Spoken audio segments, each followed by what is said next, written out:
Well, it's day 30 and counting. 30 days to go until the general election day.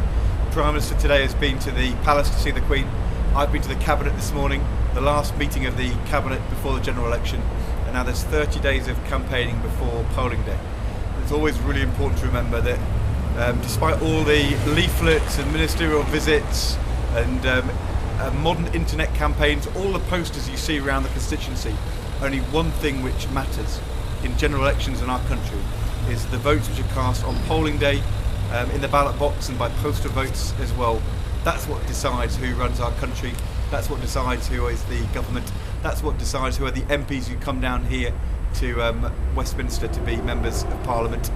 And I think if you think back to a year ago, people were saying, well, you know, we had a recession, they're all the same, these politicians, and maybe we just need a change. What's happened in the last year is people have been thinking, well, actually we need a change, but what change do we want?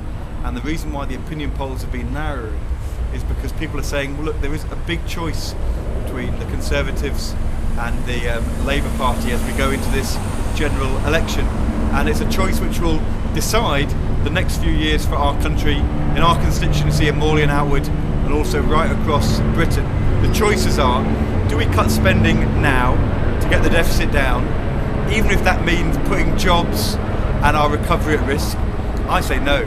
David Cameron and George Osborne say yes, that's a big choice. Secondly, do we get the deficit down steadily and in a balanced way with some fair tax rises, but also some tough decisions on spending? I say yes, and that's why I support going ahead with the top rate of tax, the national insurance rise. The Tories are saying let's do it all by spending cuts and not by these tax increases. They're against the top rate of tax, really. They certainly are national insurance. I think that's imbalanced and would be very dangerous for our economy. But thirdly, it's about fairness. Let's protect our key public services, our tax credits for families, our school spending, our police numbers.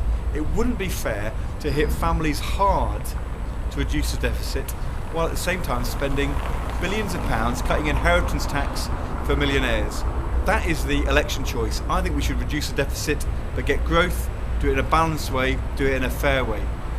In the end, the election comes back to who you trust, and I think people remember what it was like around here when we had a Conservative government in the 80s and 90s.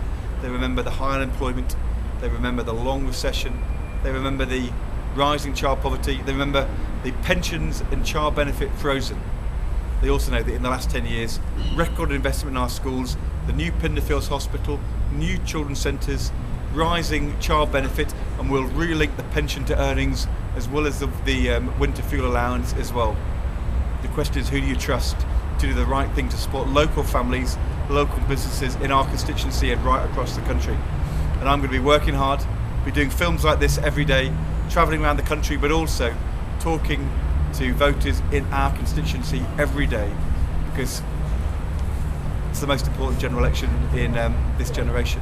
And I think for our area, it is so important we don't take the risk with a reckless, unfair, dangerous Conservative Party, which hasn't really changed. We persuade people to trust to vote Labour in the general election when it comes, as I said, in 30 days' time and counting.